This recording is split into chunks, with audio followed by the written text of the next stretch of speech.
জনস্বার্থে, পশ্চিমবঙ্গের আপামর মানুষের স্বার্থে সেই দুটোর সিদ্ধান্ত আজকে ক্যাবিনেটে আমরা নিয়েছি। সেটা আজকে আমি আপনাদেরকে ঘোষণা করছি। এটার জন্য মানুষ প্রত্যাশাও করছেন, যদিও আমরা খুব অল্প দিনের মধ্যে ওয়ার্কআউট করেছি, কিন্তু এটা একটু লং প্রসেস আছে। এখনই যদি শুরু না করি আমরা 2-3 মাসের মধ্যে কিছু রেজাল্ট দিতে পারবো না বলে মনে করেছি। তাই আমরা এই 10 দিনের মধ্যেই এই ফরমেশনটা কমপ্লিট করলাম, ক্যাবিনেট অ্যাপ্রুভ্যালও দিয়েছি। আমার সাথে মাননীয় মুখ্য সচিব, আমাদের ক্যাবিনেট সেক্রেটারিও বটে mister Manoj Agarwal, senior is আছেন, মাননীয় ম্যাডাম সংঘমিত্রা ঘোষ মহোদয় রয়েছেন এইচএস, মাননীয় সিদ্ধিনাথ গুপ্তা ডিজিপি ওয়েস্ট বেঙ্গল রয়েছেন।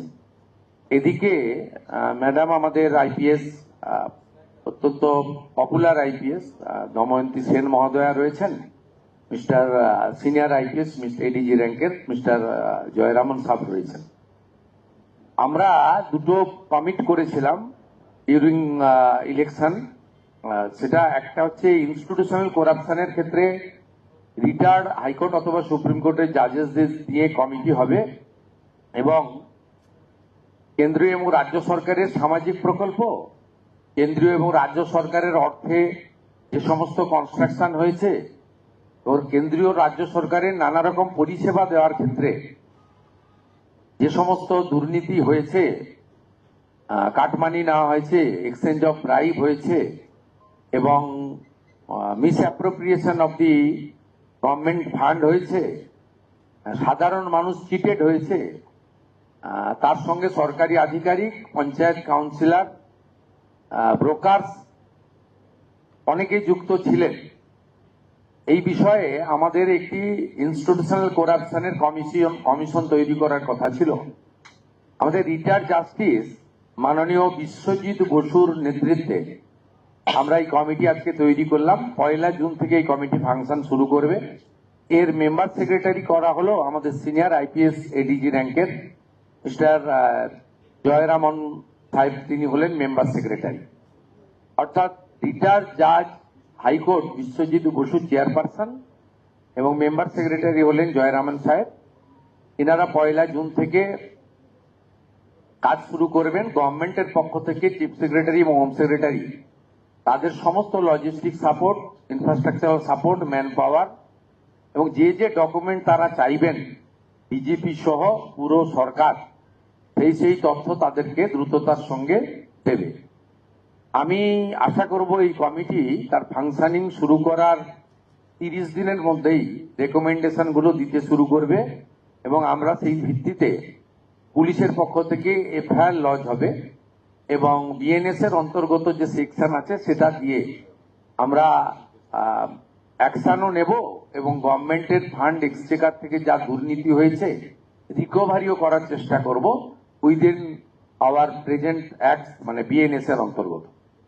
এছাড়াও প্রিভেনশন অফ করাপশন অ্যাক্টে যা আছে এর আওতায় গোটা পশ্চিমবঙ্গের সমস্ত পাবলিকও যেমন অভিযোগ করতে পারবেন, তেমনি বিভিন্ন এজেন্সি যারা কন্ট্রাক্ট নিয়েছিলেন, বিভিন্ন এমএলএ এমপি ছাড়া যারা পাবলিক রিপ্রেজেন্টেটিভ আছেন, কাউন্সিলর, পঞ্চায়েত স্তর পঞ্চায়েত চেয়ারম্যান, গ্রাম পঞ্চায়েত প্রধান, তারাও এর মধ্যে হবেন। কোঅপারেটিভ অর্গানাইজেশন থেকে শুরু করে এনজিও থেকে শুরু করে সকলেই এই কভারের মধ্যে থাকবেন, শুধু লোকায়ুক্তের মধ্যে যারা যুক্ত তারা বাদ দিয়ে। সেকেন্ড, আমাদের কমিটমেন্ট ছিল যে গত কয়েক বছরে পশ্চিমবাংলায় মহিলাদের উপরে, মা, বোন, দিদি এবং শিশু কন্যাদের উপরে যে ধরনের অত্যাচার হয়েছে, স্পেশালি এসসি, এসটি এবং মাইনরিটিজ মহিলাদের উপরে যেভাবে অত্যাচার হয়েছে, এই বিষয়ে আরেকটি কমিশন আমরা তৈরি করেছি। আমাদের কমিটমেন্ট ফুলফিল করলাম। এর চেয়ারপারসন করা হয়েছে কলকাতা হাইকোর্টের রিটায়ার্ড জাস্টিস শ্রীমতী সমাপ্তি চ্যাটার্জিকে।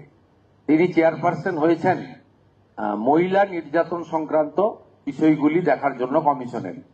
সেখানে মেম্বার সেক্রেটারি আমাদের এডিজি র্যাঙ্কের আইপিএস অফিসার আমাদের শ্রীমতী দময়ন্তী সেন, তাকে মেম্বার সেক্রেটারি করা হয়েছেন।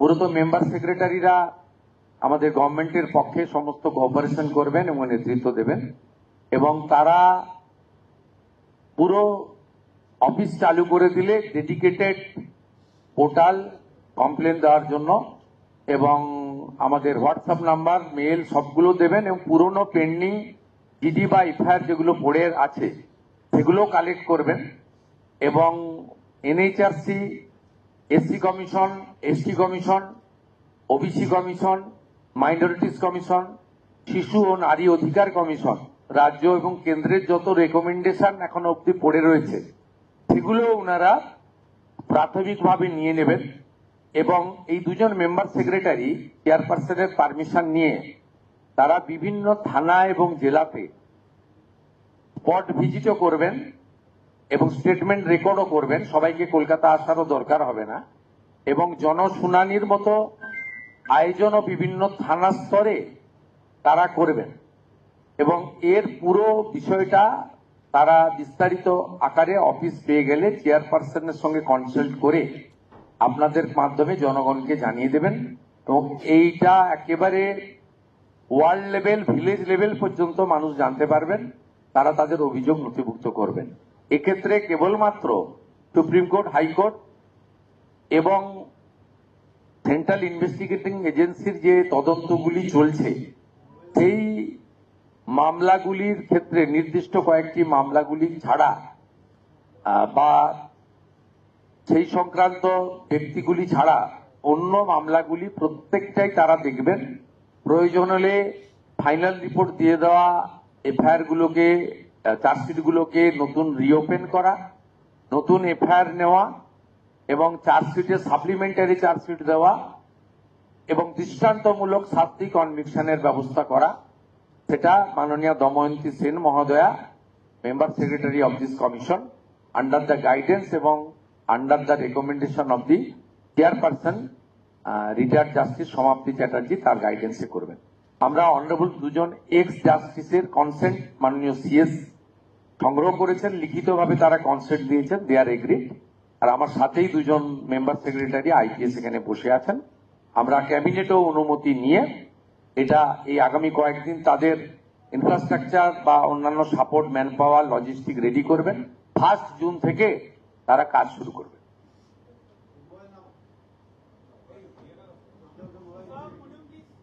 आज पश्चिम बंगाल सरकार की कैबिनेट में हमारी जो चुनाव के दौरान जो कमिटमेंट था, honourable central union home minister and cooperation minister respected Amit Shah ji ने डिक्लेयर किया था कि अगर भाजपा सरकार आएगा तो 2 कमीशन होगा, एक इंस्टीट्यूशनल करप्शन के खिलाफ और दूसरा हमारी